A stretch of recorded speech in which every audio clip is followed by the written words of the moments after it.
Bab 2049. Dua macam Dharmakaya. Yang pertama menarik perhatian Erikin adalah nama kitab dewa. Melihat kata tubuh pemadam, Erikin benar-benar melupakan segala teknik yang berkaitan dengan kerohanian. Yang aku cari adalah api sejati Dharmakaya. Dalam slip giok ini dinamakan tubuh pemadam api sejati, jangan-jangan keduanya adalah hal yang sama. Ekspresi Erikin terlihat aneh. Jika memang demikian, maka dirinya tidak perlu lagi tinggal di partai Jihuo. Tetapi setelah membaca teks berikutnya, Erikin juga tahu bahwa dirinya yang sudah terlalu banyak berpikir.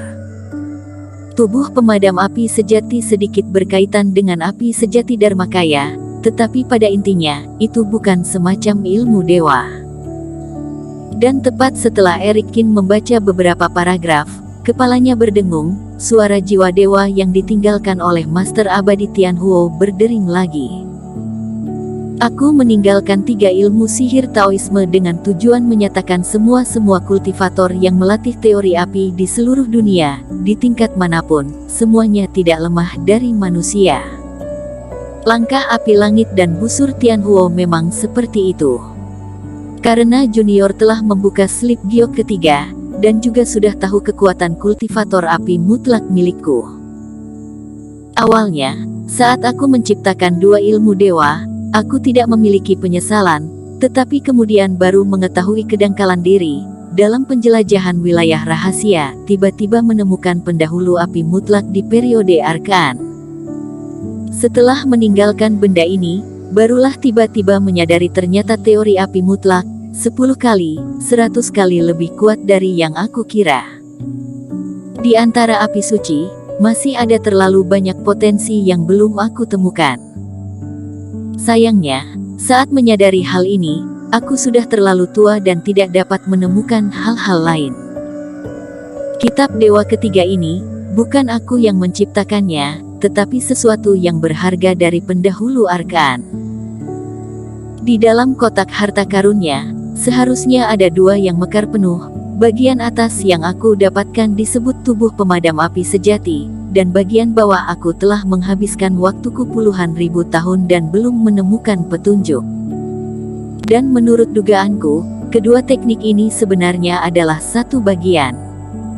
Jika ada kultivator menggabungkannya menjadi satu, mungkin bisa mencapai ekaristi Kaisar Api Agung yang legendaris dan menjadi Kaisar Api Dunia. Erikin menarik napas dalam-dalam, matanya dipenuhi dengan keterkejutan. Suara Tianhuo, dari berapi-api, hingga desahan kesedihan di akhir, jelas dia menyadari bahwa dirinya terlalu kecil dan sudah terlambat. Namun, tubuh pemadam api sejati ini sangat dihormati oleh Master Abadi Tianhuo, dan tercatat sebagai bagian terakhir dari 3 kitab dewa. Tapi itu hanya fragmen. Maka fragmen ini takutnya terlalu kuat hingga ke tahap yang mengerikan. Mendengar sampai akhir, saat Tianhuo menggambarkan hasil pengumpulan bagian atas dan bawah, Erikin juga menjadi sangat tersentuh. 2 jenis Dharmakaya dapat menyatu, dan setelah itu, ekaristi Kaisar Api Agung, tidak tahu seberapa besar kekuatannya hingga menjadi Kaisar Api. Tentu saja, memikirkan hal ini, seolah-olah seperti cahaya Reiki yang melintas di dalam benak. Yang membuat jantung Erikin berhenti seketika adalah karena dia memikirkan Dharmakaya yang lain. Dharmakaya yang dirinya cari.